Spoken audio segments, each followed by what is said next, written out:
Good news. એક તરફ અમદાવાદના પેટ્રોલ પંપ્સ પર લાંબી લાઈનો લાગી છે. વડાપ્રધાને પણ કહ્યું છે કે કપરા સંજોગો માટે દેશના નાગરિકોએ તૈયાર રહેવું જોઈએ.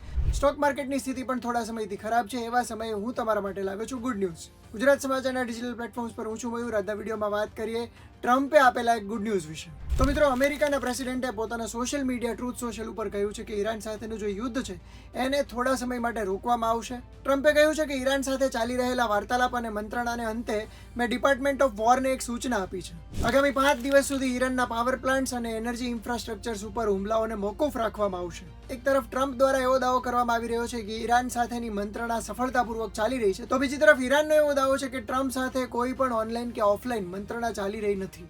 એટલે ટ્રમ્પના શાંતિ મંત્રણાના દાવાને ઈરાનના સરકારી ન્યૂઝ દ્વારા નકારવામાં આવ્યો છે. આ તમામની વચ્ચે ઈરાનના સુપ્રીમ લીડર મોજ્તબા ખામેનીના વરિષ્ઠ સૈન્ય સલાહકાર મોહસિન રજાઈએ એક ઇન્ટરવ્યૂ આપ્યો અને ઇન્ટરવ્યૂમાં 3 શરતો મૂકવામાં આવી છે. જો આ 3 શરતોનું પાલન કરવામાં આવે તો ઈરાન તરફથી પણ યુદ્ધ વિરામ કરવામાં આવે એવી શક્યતા છે.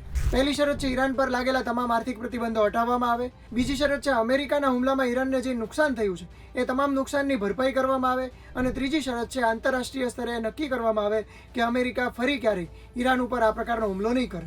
હવે આ તમામની વચ્ચે હકીકત શું છે અને યુદ્ધ ક્યારે અટકશે તો આગામી સમય જ જણાવશે. પરંતુ અત્યારે રાહતના સમાચાર એ છે કે ઓઇલના ભાવ ઇન્ટરનેશનલ માર્કેટમાં ગબડ્યા છે. એટલે કે બ્રેન્ટ ક્રૂડ ઓઇલના ભાવમાં 14% જેટલો ઘટાડો થયો છે. એક સમયે જેનો ભાવ $120 પ્રતિ બેરલ થવા જઈ રહ્યો હતો એ હવે 100 થી નીચે આવી ગયો છે. પેટ્રોલિયમ પ્રોડક્ટ્સ અને દુનિયાના વેપારને અસર કરતી હોર્મુઝ સ્ટ્રેટ ઉપર અત્યારે શાંતિ છે. ભવિષ્યમાં આ સ્ટ્રેટ ખુલી જવાના કારણે પેટ્રોલના ભાવ પણ નિયંત્રણમાં આવે એવી શક્યતા છે. ટ્રમ્પની આ જાહેરાત બાદ અમેરિકન શેર માર્કેટમાં પણ ઉછાળો આવ્યો છે. એટલે હાલના સંજોગોમાં તો આશાનું કિરણ દેખાઈ રહ્યું છે કે નજીકના સમયમાં કદાચ યુદ્ધનો અંત આવી શકે છે.